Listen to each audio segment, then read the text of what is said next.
There's no doubt that healthcare is undergoing a digital transformation, and this is being driven by Internet of Medical Things devices, or as we call them, IoMT. These devices were once medical devices that had a few digital smarts built into them, but they're now fully fledged computer systems that are performing a healthcare function. An example is digital infusion pumps. These are the devices that provide patients with life-saving medicine and fluids when they're in hospital. But we know these devices are insecure.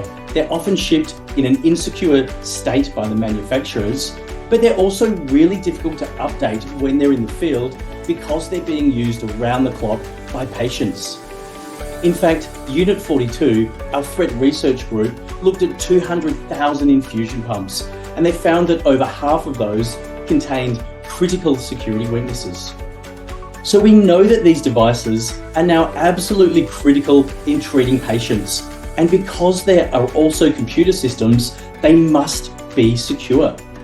How would you feel if you saw a loved one in hospital being treated by a life-saving infusion pump and you knew that that pump was likely insecure and therefore may not be providing the correct medicines at the correct dosages?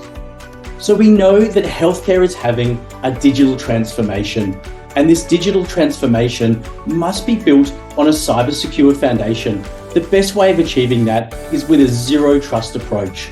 We need to segment these devices in order to protect them, but we also need to continuously monitor and inspect these devices for threats and security incidents.